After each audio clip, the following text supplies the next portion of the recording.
خدا اپنے وجود کا خود اعلان کرتا ہے، کسی غیر کا اس کے اوپر احسان نہیں. وہ کہتا ہے انا الموجود. وہ بے شمار زبانیں بولتا ہے، ہر انسان کے ساتھ اس کے حالات کے مطابق، اسی ضرورت کے مطابق بات کرتا ہے. وہ جب میرے سے بات کرتا ہے تو جماعت کے متعلق بات کر رہا ہوتا ہے، کیونکہ میں اور جماعت ایک ہی وجود کے دو نام ہیں. 10 سال پہلے مجھے اس نے کہا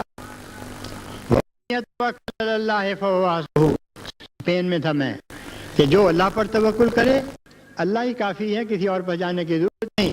ان اللہ بالغ امرہ، جو چاہتا ہے کر دیتا ہے. واللہ علی کل شیء قدیر. اور لیکن ہر کام کا ایک وقت ہوتا ہے.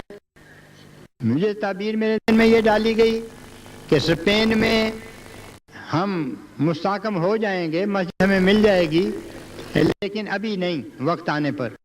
اور 9-10 سال کے بعد خدا تعالیٰ نے ایسے حالات بدلے، وہاں مسجد کے لیے زمین مل گئی، وہاں میں نے بنیاد رکھی. اب تازہ اطلاع کے مطابق وہ مسجد بن چکی ہے. جب مسجد بن رہی تھی تو ہمارے ملک کے ایک سفیر سے کسی آمدی نے کہا کہ انہوں نے بنیاد رکھی ہے مسجد کی. تو وہ کہنے لگے میں تو وہاں سفیر رہا ہوں، وہ تو کیتھولک ہیں، پروٹسٹنٹ کو گرجا بنانے کی اجازت نہیں دیتے، اور احمدیوں کو مسجد بنانے کی کس نے اجازت دے دی؟ اس نے کہا کہ اجازت کیا مطلب بن رہی ہے. میں مانتا ہی نہیں، احمدی بڑے چلاک ہیں، ہوشیار ہیں، جھوٹ بولتے ہیں ایسا کہ دوسروں کو قائل کر دیتے ہیں. میں نے اس کو کہا تصویریں آ رہی ہیں دکھا دینا. وہ جب تصویریں آئیں وہ اس کو جا کر دکھایا، یہ دیکھو زیر تعمیر، تو سار اس کو ٹھوک گیا اور منہ سے ایک بات نہیں نکال سکا. خدا نے کہا تھا کہ اللہ غالب علی امرہ، میں جو فیصلہ کر دیتا ہوں وہ ہو جاتا ہے. توکل اللہ فہو حسبہ، مجھ پہ توکل کرو، تمہیں کسی اور چیز کی ضرورت نہیں ہے.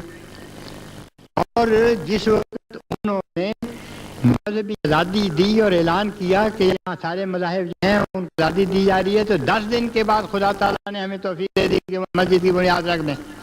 اور وہ وہاں کے میئر وغیرہ نے کہا بھی کہ یہ بھی ہے ہمیں خوشی، ہم جو آزادی کا اعلان تھا 10 دن 12 دن چند دنوں کے بعد آپ پہلے ہیں جنہوں نے مسجد کا سنگ بنیاد رکھ دی ہے یہاں، اور ان کے لیے بجلی کے سامان پیدا کر دیے.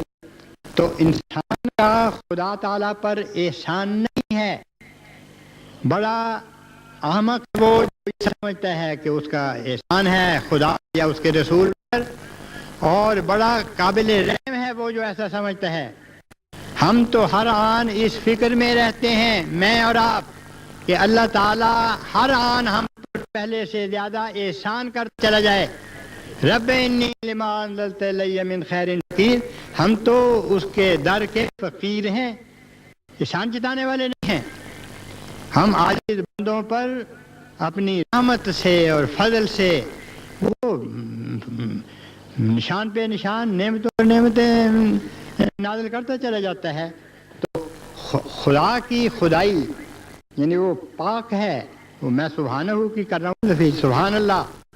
اللہ تعالیٰ اس بات سے پاک ہے کہ غیر اللہ کے کسی حصہ سے وہ احسان لے، کسی کا زیر احسان آ جائے.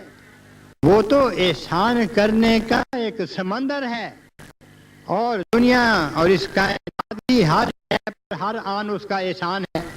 پہلے تو یہی کہ جب پیدا کر دیا، زندگی عطا کر دی الحی خدا نے، تو ہر آن جو زندگی کو قائم رکھنے کے لیے اس احسانوں کی ضرورت تھی، ہر آن وہ احسان ان کو ملتے چلے گئے.